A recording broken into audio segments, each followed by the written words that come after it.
kita nantikan syafaatnya di akhir awal. Yang saya hormati Ibu Kepala Sekolah SD Negeri Mulu, Ibu Samiati SPD. Yang saya hormati juga Bapak Ibu guru dan rekan-rekan juga staf SD Negeri Mulu. Salam bahagia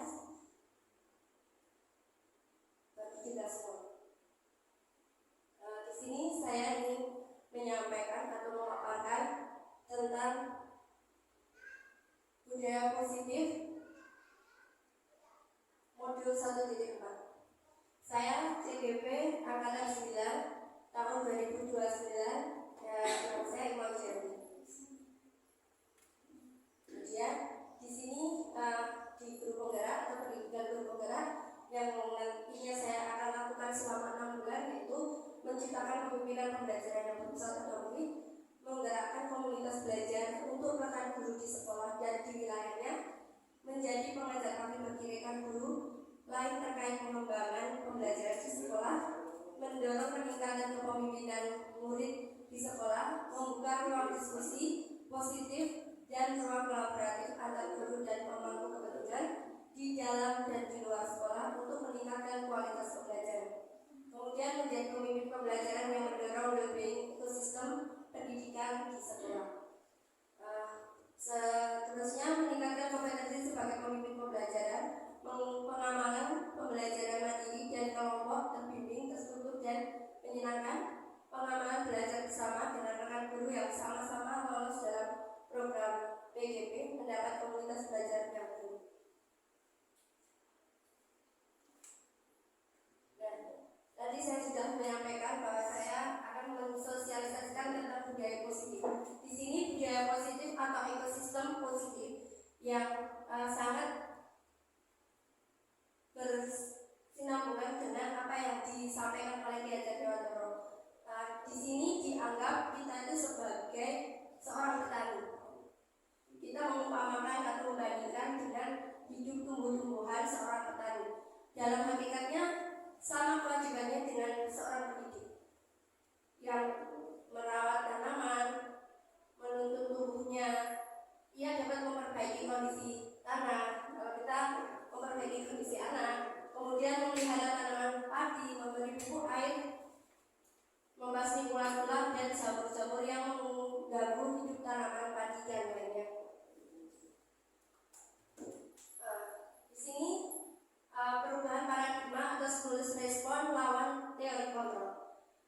Saya ingin Bapak Ibu semuanya pasti memiliki sesuatu hal yang sangat sesuatu yang sangat berharga. Pastinya memiliki sesuatu hal yang sangat berharga. Saya mohon untuk Bapak Ibu menggenggam sesuatu yang sangat berharga itu di tangan Bapak Ibu semua.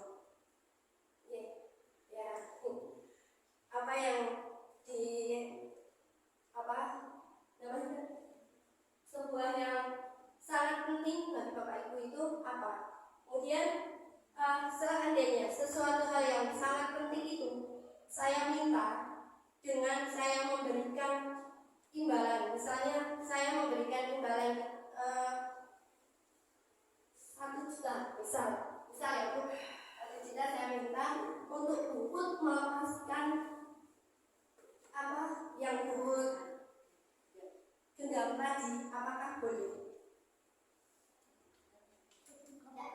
Yang digenggam yang berharga bagi Bubut itu apakah boleh?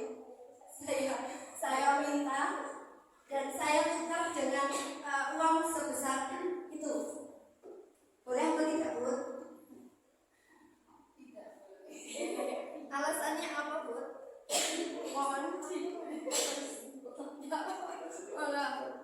Bu kan punya itu dan alasannya apa? Bu mempertahankan itu alasannya apa?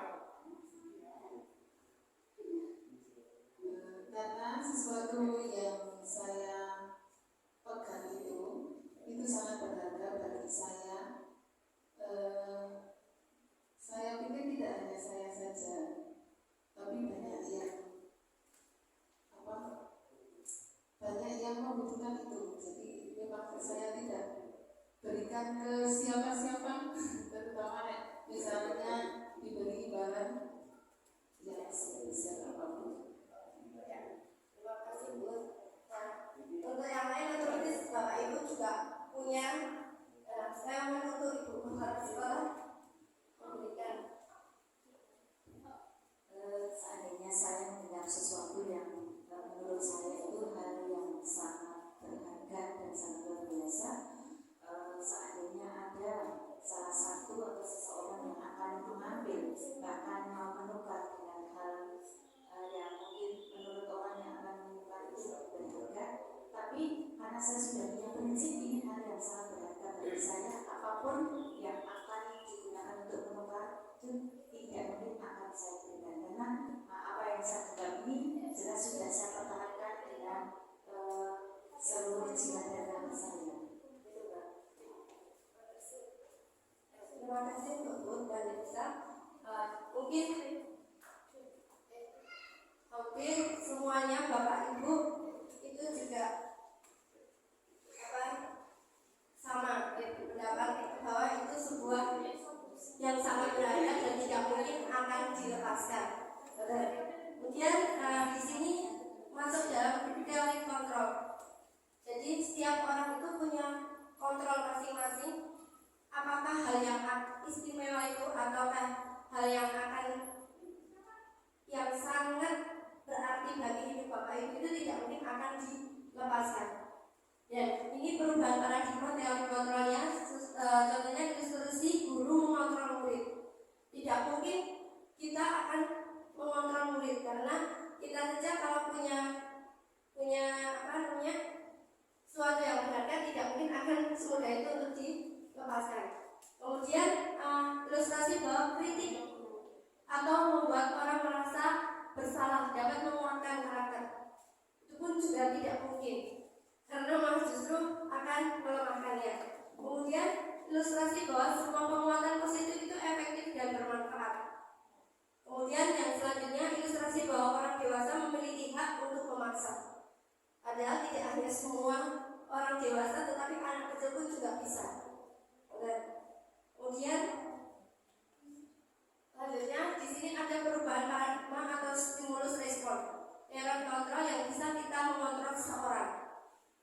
Contoh yang tadi, kita mencoba mengubah orang agar berpandangan sama dengan kita atau seperti kita. Itu sangat tidak mungkin. Di teori kontrol, kita hanya bisa memahami pandangan orang lain tentang dunianya. Kita tidak bisa mengontrol orang itu harus seperti kita, tapi kita hanya bisa memahaminya. Kemudian, orang perilaku buruk dilihat sebagai suatu kesalahan. Tidak semua perilaku buruk itu salah atau sebagai kesalahan, tetapi ternyata semua perilaku itu ada tujuannya. Misalnya kita ingin berperilaku seperti apa itu karena ada tujuannya. Kemudian orang lain bisa mengontrol saya, sedangkan yang di teori kontrol hanya Anda yang bisa mengontrol diri Anda. Seperti tadi, seperti Anda menggenggam sesuatu yang sangat berharga. Kemudian pemaksaan ada pada saat tujuan gagal. Tadi saya memaksa untuk meminta barang yang sangat berharga pada Puput. Saya gantikan dengan uang 1 juta, tapi tetap tidak bisa. Yang bisa adalah kita melakukan kolaborasi atau konsensus menciptakan pilihan-pilihan baru. Kemudian modal berpikir menang atau kalah, modal berpikir menang atau, dan sedangkan teori kontrolnya yaitu modal berpikir menang atau menang. Di sini ada disiplin dan tingkat motivasi perilaku manusia. Apakah makna disiplin? Disiplin dihubungkan dengan kata tertib, teratur, dan kepatuhan pada peraturan. Juga sering dihubungkan dengan hukuman.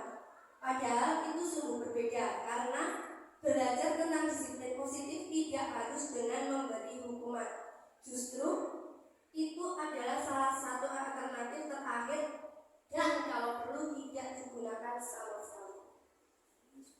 Oke, terus kemudian di sini Ki Hajar Dewantara pernah menyatakan bahwa di mana ada kemerdekaan, disitulah harus ada disiplin yang kuat. Sesungguhnya disiplin itu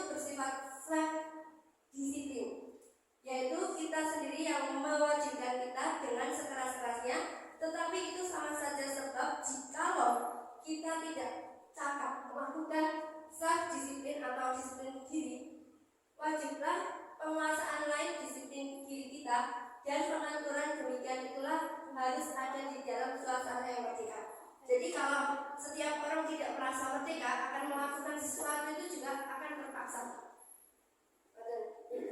Terus ini berasal dari bahasa Latin disiplin yang artinya belajar, dan disiplin diri membuat orang mengenali potensi maju sebuah tujuan apa yang dihargai. Dalam budaya kita, makna kata disiplin di mana ini menjadi sesuatu yang dilakukan seseorang terhadap orang lain untuk mendapatkan kepatuhan. Kita cenderung menghubungkan kata disiplin dengan ketidaknyamanan atau keterpaksaan. Kemudian dalam motivasi perilaku manusia juga itu didorong dari motivasi eksternal dan motivasi internal.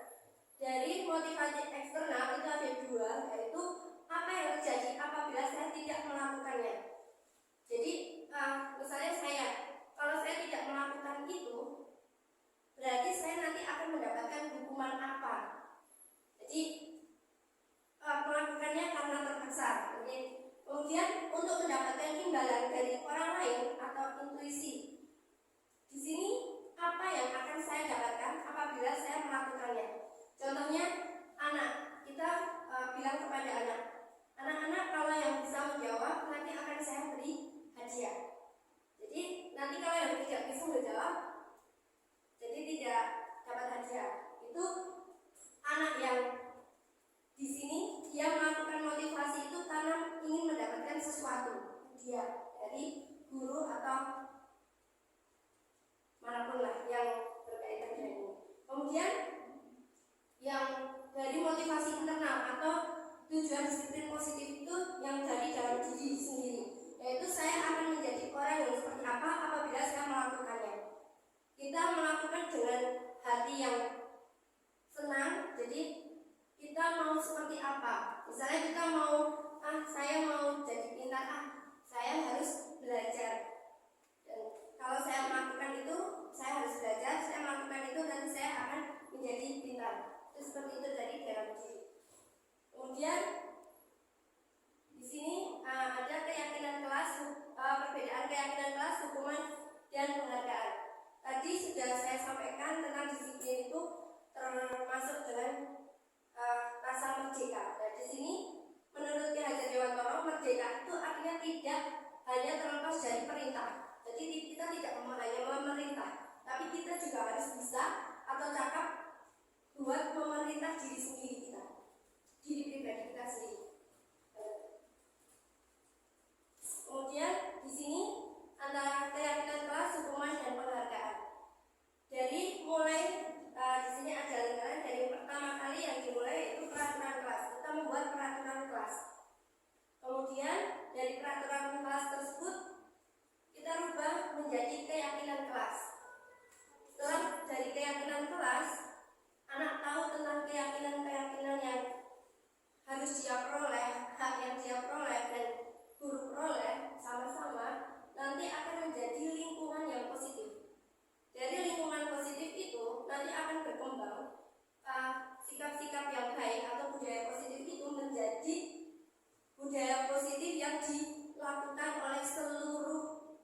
untuk mendukung motivasi intrinsik kembali ke nilai-nilai atau keyakinan lebih menggerakkan seseorang membandingkan mengikuti serangkaian peraturan. Nah, di sini ada pertanyaan atau paparan, yaitu manakah yang merupakan keyakinan kelas menurut Bapak Ibu. Dari kedua ini, mana yang dianggap Bapak Ibu sebagai keyakinan kelas? Apakah yang berwarna kuning atau yang berwarna oranye?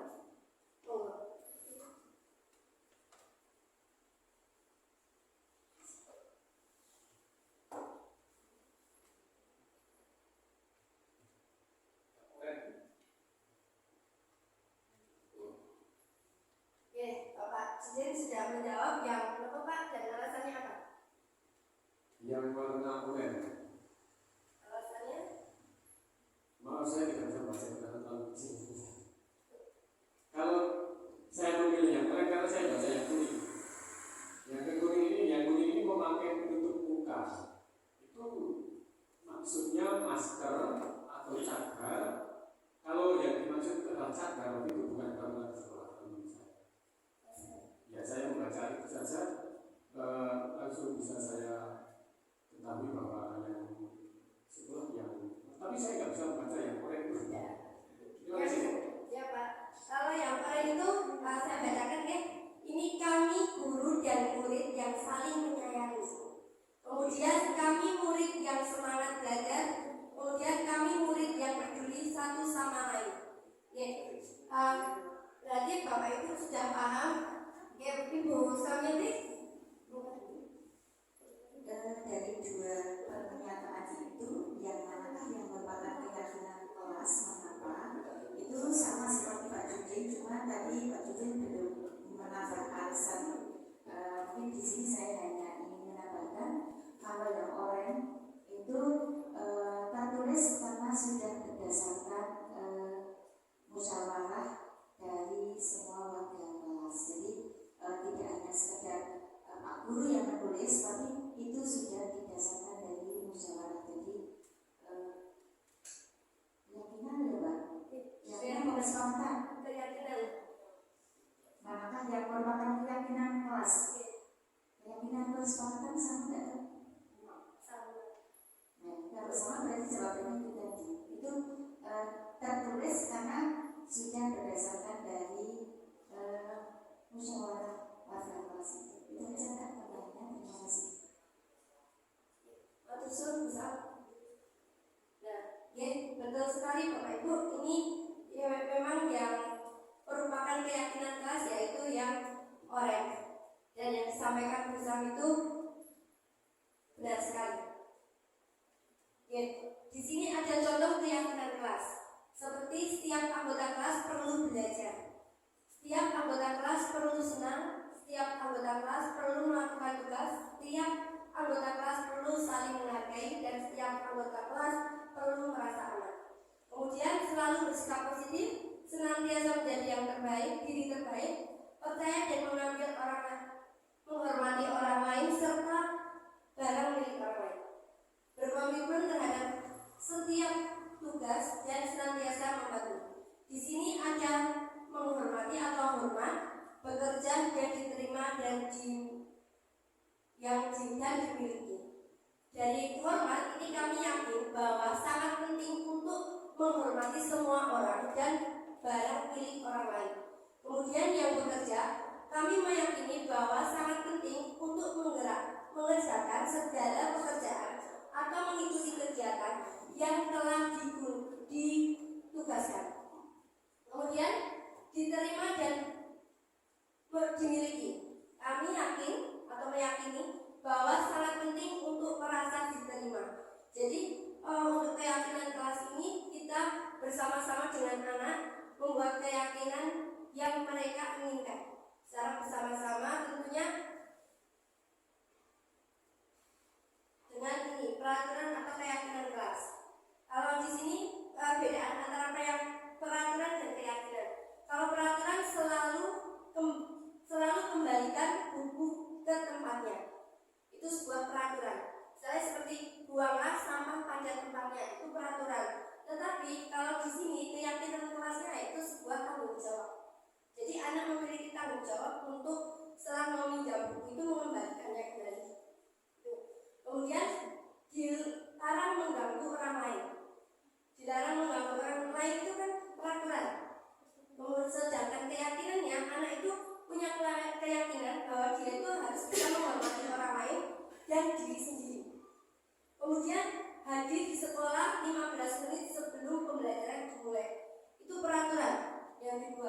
Kemudian sedangkan keyakinan itu anak yakin bahwa dengan menghormati orang lain, berkomitmen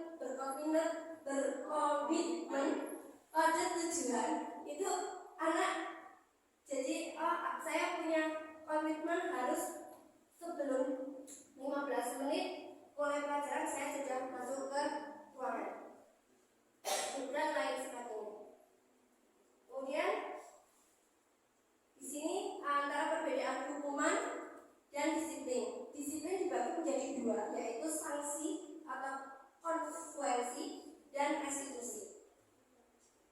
Di sini hukuman itu sesuatu yang menyakiti yang harus terjadi. Kemudian sedangkan sanksi, kalau sanksi itu sesuatu yang harus terjadi.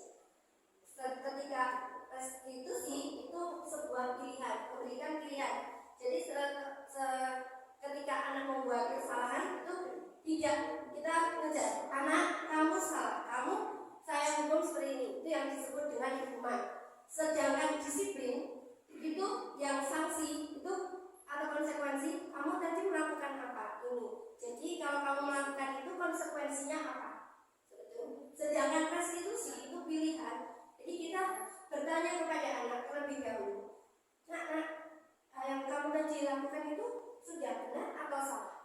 Jadi anak tahu apa yang dia lakukan itu sudah benar atau salah.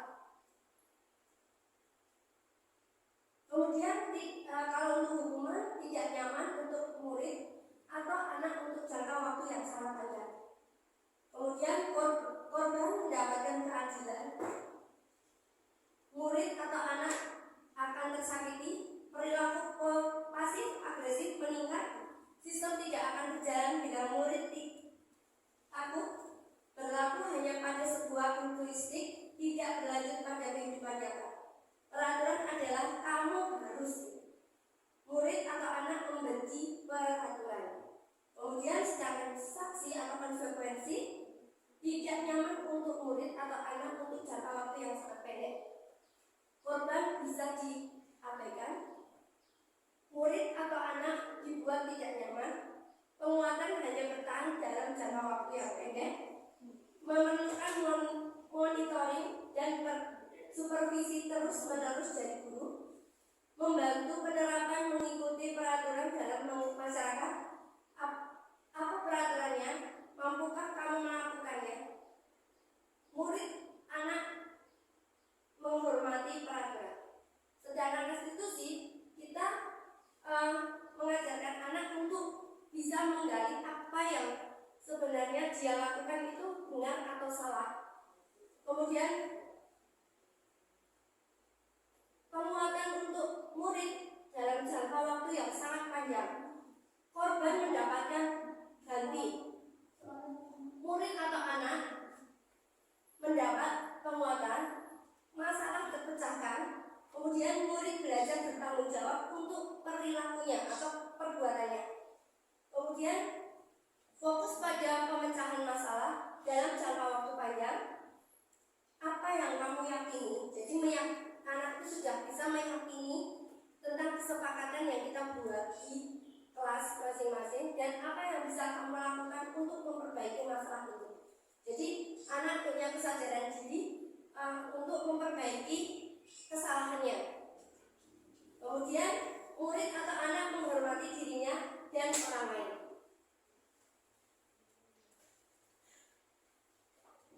Nah, di sini ada penghargaan justru sama seperti menghukum. Di sini ada kasus, monggo Bapak Ibu bisa diwawas.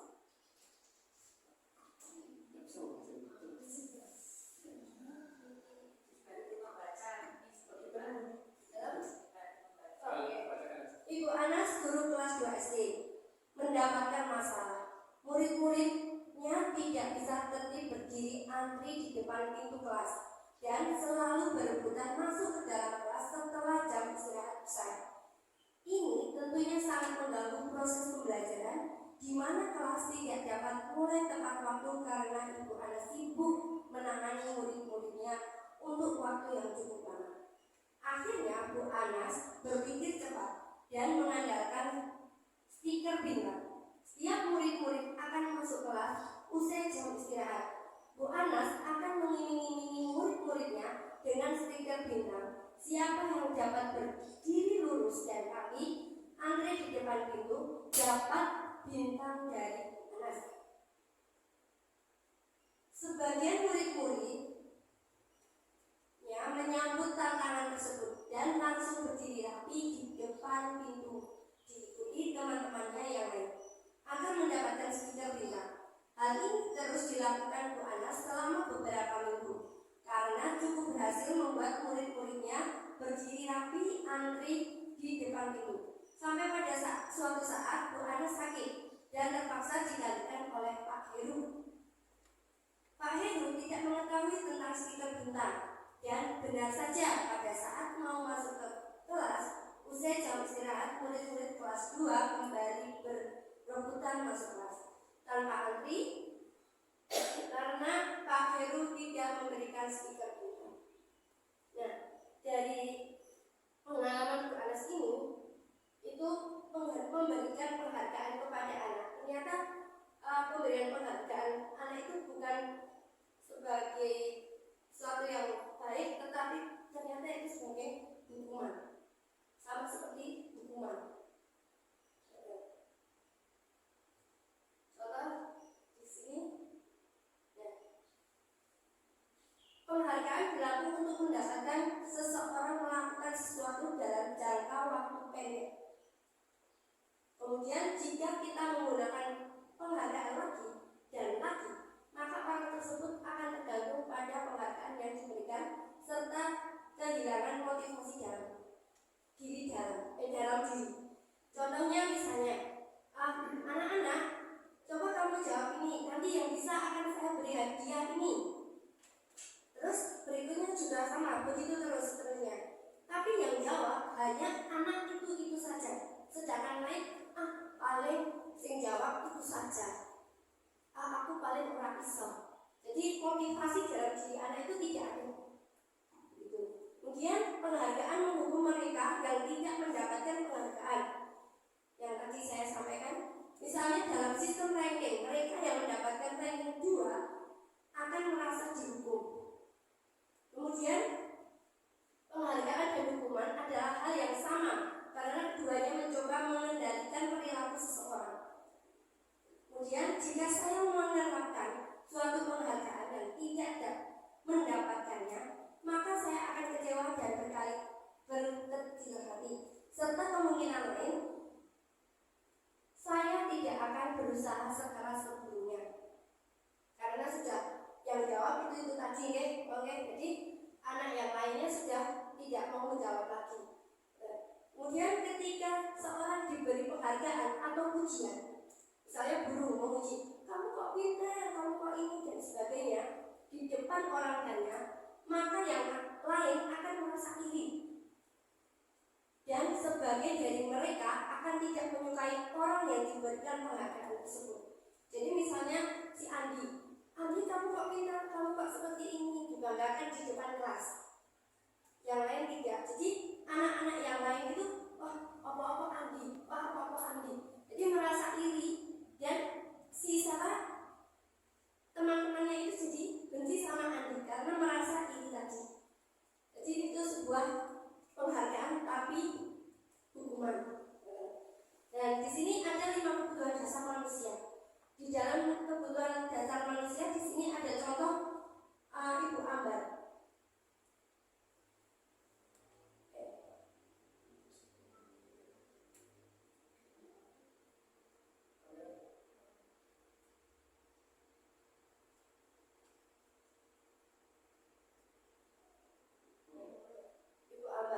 Guru wali kelas 2A di SD Pelitari sedang bingung menghadapi ulah salah satu murid di kelasnya, Doni. Beberapa anak di kelas 2A telah datang padanya dan mengeluhkan Doni sering sekali meminta bekal makan siang mereka dengan paksa. Jika Anda menghadapi situasi seperti itu, apa yang akan Anda lakukan? Menurut Anda, kira-kira apa alasan Doni melakukan hal tersebut? siapa yang mau menanggapi dari cerita Bu Ambar?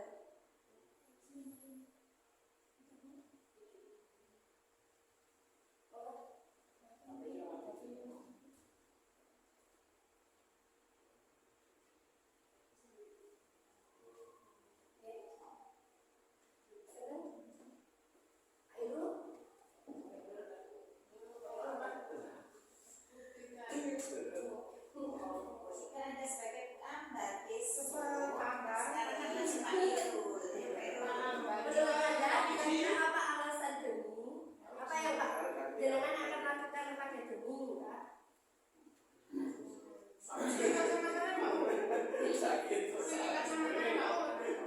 Saya kacamata saya. Iya. Jika Anda menghadapi situasi seperti itu tadi, sebagai Bu Ambar, Anda akan melakukan apa? Kemudian, menurut Anda, kira-kira apa alasan demi melakukan hal tersebut? Oh, Pak, itu nama Pak. Ya.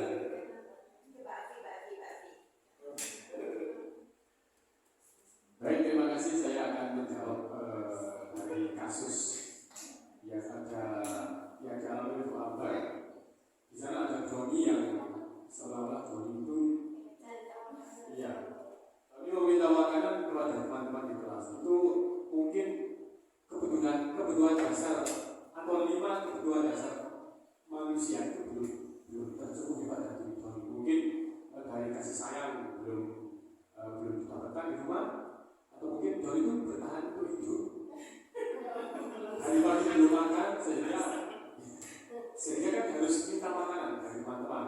Atau yang kita, karena Doni itu butuh semacam pengakuan dari teman-teman, itu menurut saya. Atau itu hanya untuk senang-senang saja, senang. Atau yang lain mungkin bisa jadi Doni itu hanya untuk bertahan hidup, atau bisa jadi karena Doni itu tidak mendapatkan kasih sayang. Bisa jadi juga Doni itu untuk menunjukkan bahwa Doni itu yang paling kuat. Tetapi sebelum itu saya simpulkan, mungkin saya perlu memanggil Doni. Doni yang saya panggil, lalu saya tanya, kenapa kamu melakukan seperti ini, Doni? Lalu setelah saya mendapatkan sahabat dari Doni, baru saya bisa menyimpulkan bahwa Doni ini ternyata salah satu kebutuhan dasarnya belum terpenuhi. Mungkin seperti itu. Terima kasih. Ada masalah lagi dari Bapak Ibu yang lain? Bisa sampai dulu. Bisa apa?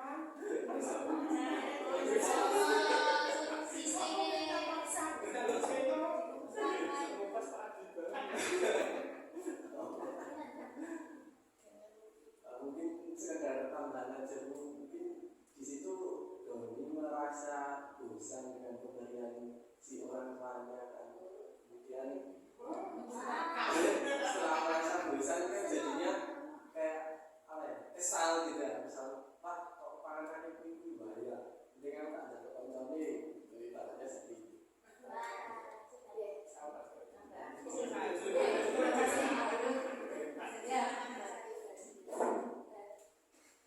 Di sini tadi yang seperti sudah disampaikan oleh Pak Judin, ada 5 kebutuhan dasar manusia yang tadi mungkin bertahan hidup ya Pak Judin. Di sini kebutuhan bertahan hidup adalah kebutuhan yang bersifat fisiologis yang bertahan hidup, misalnya kesehatan, rumah, dan makanan. Tadi yang Doni lakukan itu, dia bertahan hidup demi makanan. Kemungkinan itu. Kemudian yang kedua, kebutuhan kasih sayang, meliputi kebutuhan akan hubungan dan koneksi sosial, memberi dan menerima kasih sayang dan menjadi bagian dari sesuatu kelompok, serta untuk tetap terhubung dengan orang lain seperti teman, keluarga, pasangan hidup, teman kerja, binatang peliharaan, dan kelompok di mana kita tergabung. Kalau di sini mungkin kasih sayang keluarga, mungkin kurangnya kasih sayang keluarga. Kemudian mencari perhatian kepada teman-temannya. Kemudian di sini kebutuhan penguasaan, yaitu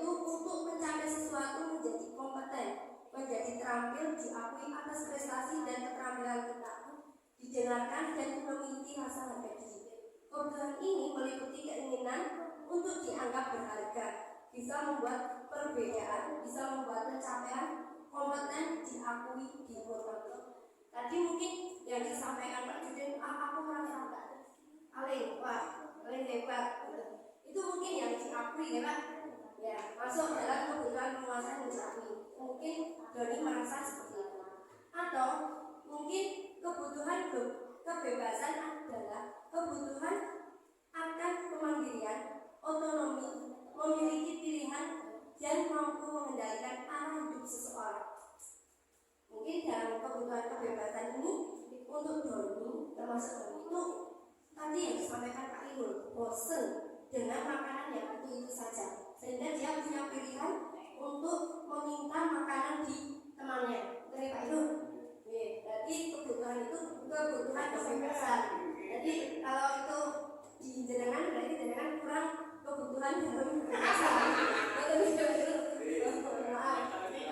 Kemudian untuk kebutuhan yang terakhir, kebutuhan kesenangan. Kebutuhan akan kesenangan adalah kebutuhan untuk mencari kesenangan, bermain dan ketawa. Itu mungkin kalau Doni melakukan itu mungkin hanya bercanda dengan temannya, pengen bercandain temannya biar temannya itu teriak-teriak. Jadi kepuasan diri. Nah, inilah 5 kebutuhan dasar manusia. Di dalam kebutuhan manusia itu terdapat 5 posisi kontrol. Nah, di sini ada kasus-kasus. Coba ada pertanyaan. Monggo siapa yang bisa mau menjawab pertanyaan tersebut? Bila Anda adalah guru, penerapan disiplin apakah yang akan Anda lakukan untuk kasus Hana dan Anton? Dan mengapa? Yang satu yang Hana ini saya bacakan. Tisa dan Hana dipanggil masuk ke ruang Ibu Dewi, Kepala Sekolah SMA Makmur. Ibu Dewi baru saja mendapatkan pengaduan dari Ibunda Tisa bahwa Hana menggunakan kata-kata kasar dan merendah-rendahkan Tisa di sosial media. Nah, bila Anda menjadi guru, penerapan disiplin apakah yang akan Anda lakukan untuk Hana?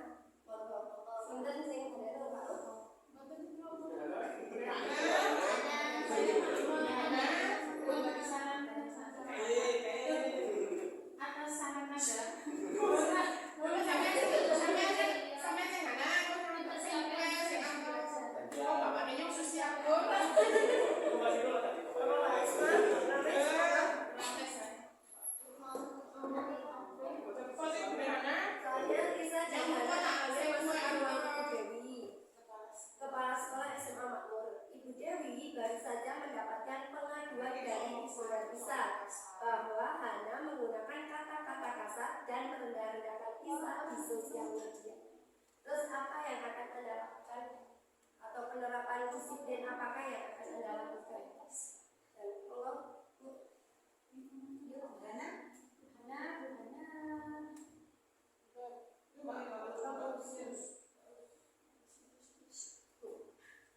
Saya coba menjawab dari pertanyaan ke-1 yang Tisa dan Hana. Tisa dan Hana itu berkata kasar ya.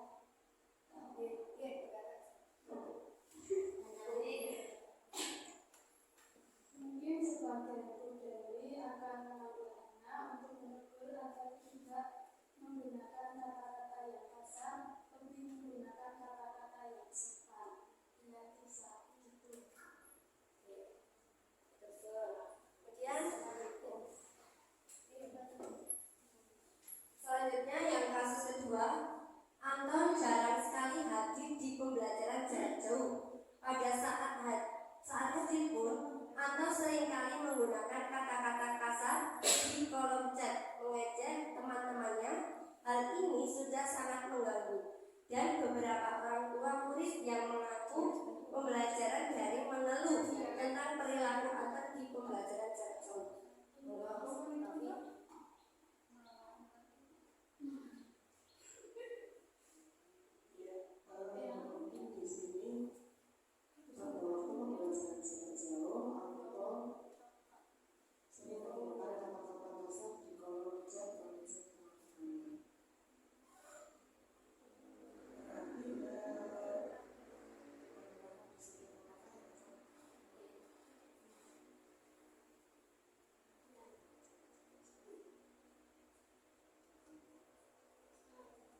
menjadi Bu Abi,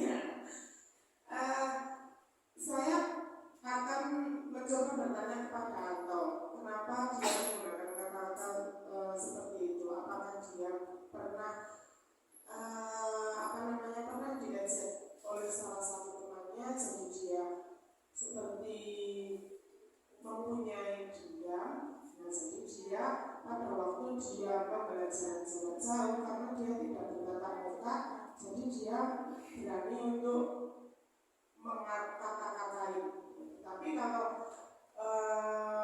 pembelajaran langsung dengan tatap muka, mungkin kan dia tidak berani. Ini memang mengganggu pada orang tua murid yang mengikuti pembelajaran daring tersebut. Nah, ini karena ini pembelajarannya daring, maka kalau mau memanggil Anton itu juga tidak paling lewat sosial media, lewat WA atau lewat apa itu nanti bisa ditanyakan kenapa Anton melakukan seperti itu. Apakah dia mempunyai katakanlah seperti sakit hati kepada teman-temannya, mungkin dia pernah pernah mendapatkan perlakuan seperti itu, mungkin seperti itu. Terima kasih. Ya, jadi posisi kontrol 5 posisi kontrol untuk kasus di sini untuk Bu Hana itu tadi Bu Usma menjawab akan memanggil Hana Ibu. Kemudian untuk Bu Afi juga akan bertanya dulu kepada Anwar. Di sini ada beberapa model disiplin yang berpusat pada balik yang dikembangkan oleh Diana Gosen dengan pendekatan restitusi yang disebut dengan 5 posisi kontrol. Nah, di sini yang pertama yaitu penghukum. Penghukum yaitu seorang penghukum bisa menggunakan hukuman fisik maupun verbal. Orang-orang yang menjalankan posisi penghukum senantiasa mengatakan bahwa sekolah memerlukan sistem atau alat yang dapat lebih menekan murid-murid lebih dalam lagi. Sedangkan yang kedua, membuat orang merasa bersalah. Pada posisi ini biasanya guru akan bersuara lebih lembut. Membuat orang merasa bersalah akan menggunakan keheningan dan membuat orang lain merasa tidak nyaman, bersalah dan rendah diri. Di posisi kontrol ketiga, guru pada posisi ini tidak akan menyakiti murid, namun akan tetap berupaya mengontrol murid melalui persuasi. Posisi teman pada guru ini bisa negatif, bisa positif. Kemudian yang 5 posisi kontrol terakhir yaitu monitor atau memantau. Memonitor berarti menguasai pada saat kita mengawasi. Kita bertanggung jawab atas perilaku orang-orang yang kita awasi. Posisi pemantau berdasarkan pada peraturan-peraturan dan konsekuensi. Kemudian yang terakhir 5 posisi kontrol yaitu manajer. Posisi terakhir manajer adalah posisi mentor di mana guru membuat sesuatu bersama dengan murid, mempersilahkan murid mempertanggungjawabkan perilakunya, mendukung murid agar dapat menemukan solusi atas permasalahan itu sendiri. Di sini saya sebagai guru yang pernah saya lakukan untuk menghukum anak yang seperti Hana dan Anton tadi, mungkin saya akan memberikan ini perbuatan orang yang merasa bersalah yang sudah saya lakukan. Dan di situ saya merasa yang saya lakukan itu salah. Saat saya belajar ikut CGP, ternyata budaya positif metode atau model disiplin ini, saya jadi tahu bahwa yang harus saya lakukan itu kalau bisa sebagai teman, pemantau atau kalau bisa manajer. Untuk penghukuman dan membuat orang merasa bersalah, kalau bisa itu kita hindari.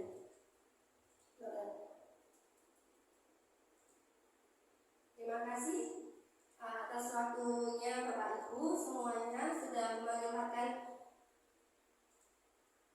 bisa mengikuti sosialisasi ini. Wassalamualaikum warahmatullahi wabarakatuh.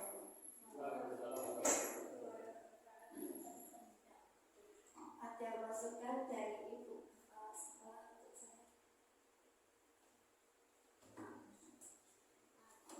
Betul, tak betul.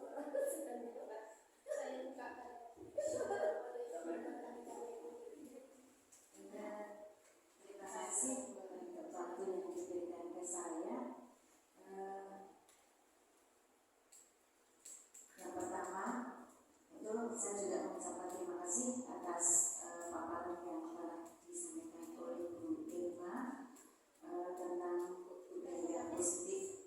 Intinya apa yang tadi sudah diberikan oleh Bu Irma itu nanti minimal bisa kita satu kita pahami, yang kedua bisa kita terapkan, sehingga dalam hal nanti pelaksanaan disiplin positif di SD Hulu itu betul-betul akan menjadi budaya. Jadi jangan hanya sekedar teori saja, mungkin dari Bu Afi, Bu Irma, ini ilmu yang sangat luar biasa bagi kita.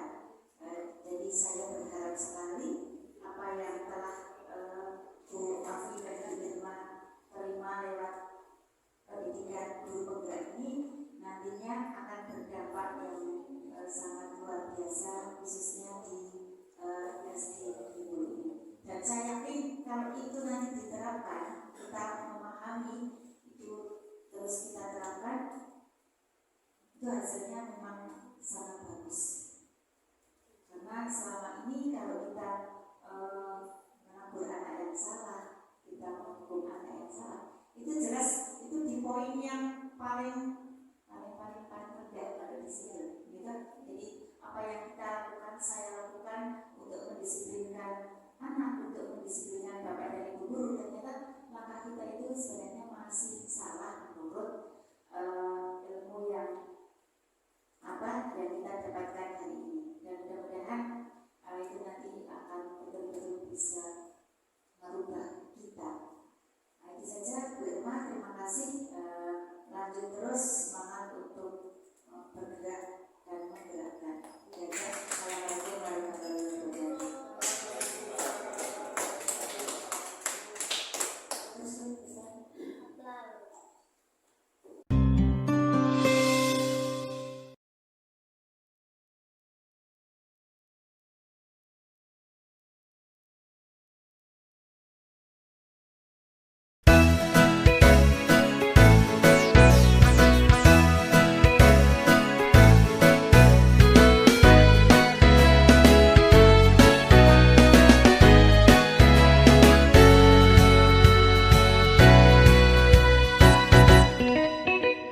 Aku anak Indonesia, sayang Tuhan dan sesama, senang bermain bergembira, bersemangat belajar.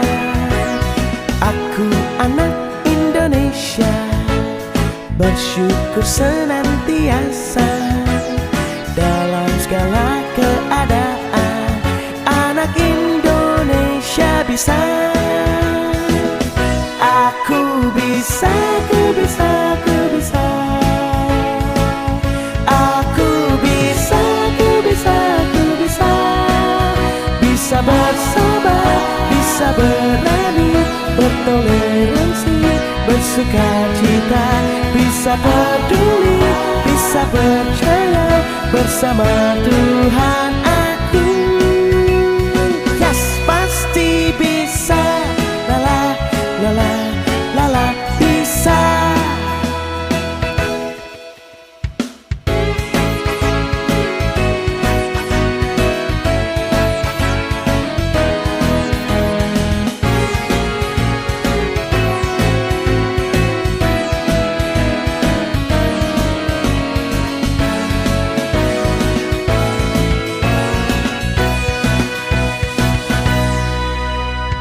Aku anak Indonesia, sayang Tuhan dan sesama, senang bermain bergembira, bersemangat belajar.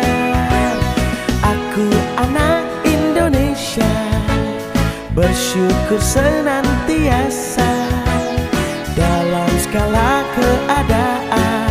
Anak Indonesia bisa. Aku bisa, ku bisa, ku bisa. Aku bisa, ku bisa, ku bisa. Bisa bersabar, bisa berani, bertoleransi, bersukacita. Bisa peduli, bisa percaya, bersama Tuhan aku. Bisa bersabar, bisa berani, bertoleransi, bersukacita. Bisa peduli, bisa percaya, bersama Tuhan aku. Yes, pasti bisa. Lala, lala, lala, bisa. Lala, lala, lala, bisa. Lala, lala, lala, bisa.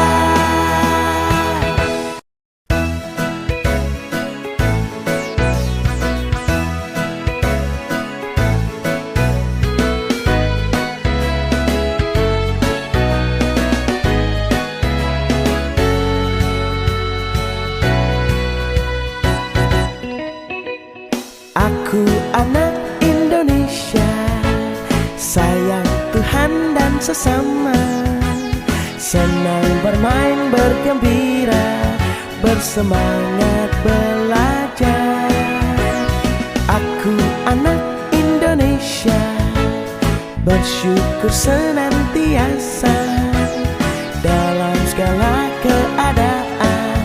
Anak Indonesia bisa. Aku bisa, ku bisa, ku bisa. Aku bisa, ku bisa, ku bisa. Bisa bersabar, bisa berani, bertoleransi, bersukacita. Bisa peduli, bisa percaya, bersama Tuhan aku. Yes, pasti bisa. Lala, lala, lala, bisa.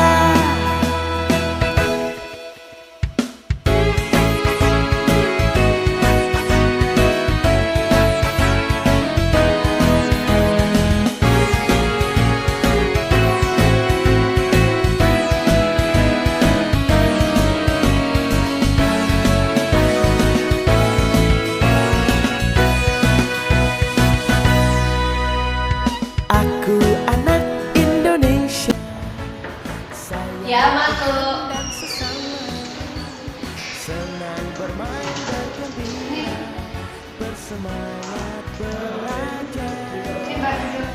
Aku anak Indonesia, bersyukur senantiasa dalam segala keadaan. Anak Indonesia bisa. Aku bisa, ku bisa, ku bisa. Aku bisa, ku bisa, ku bisa. Bisa bersabar, bisa berani, bertoleransi, bersukacita. Bisa peduli, bisa percaya, bersama Tuhan aku. Bisa bersabar, bisa berani, bertoleransi, bersukacita. Bisa peduli, bisa percaya, bersama Tuhan aku. Yes, pasti bisa. Lala, bisa. Lala, lala, bisa. Lala, lala, lala, bisa. Coba kenapa Mbak Yasti bisa selamat itu karena apa?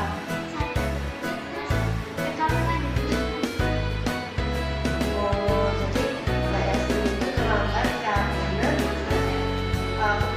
ke belakang. Terus tadi udah siap, udah mau berangkat. Aku anak Indonesia, sayang Tuhan dan sesama, senang bermain bergembira, bersemangat belajar. Pilih apa saja Anak yang Indonesia, bersyukur senantiasa dalam segala keadaan. Anak Indonesia bisa, aku bisa, aku bisa, aku bisa. Aku bisa, aku bisa, aku bisa. Bisa bersabar, bisa bernyanyi, bertoleransi, bersukacita, bisa peduli, bisa percaya bersama Tuhan aku. Yes, pasti bisa. Lala, lala, lala, bisa. Terus kemudian lagi berangkatnya tidak pasti.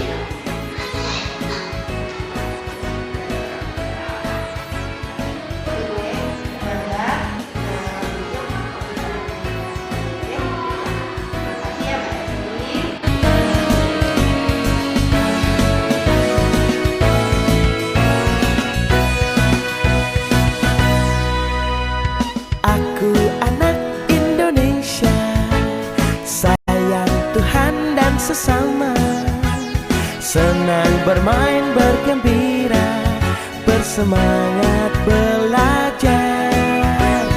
Aku anak Indonesia, bersyukur senantiasa dalam segala keadaan.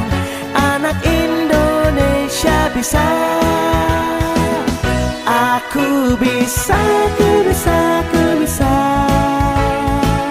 Aku bisa, aku bisa, aku bisa. Bisa bersabar, bisa berani, bertoleransi, bersukacita, bisa peduli, bisa percaya bersama Tuhan aku. Bisa bersabar, bisa berani, bertoleransi, bersukacita, bisa peduli, bisa percaya bersama Tuhan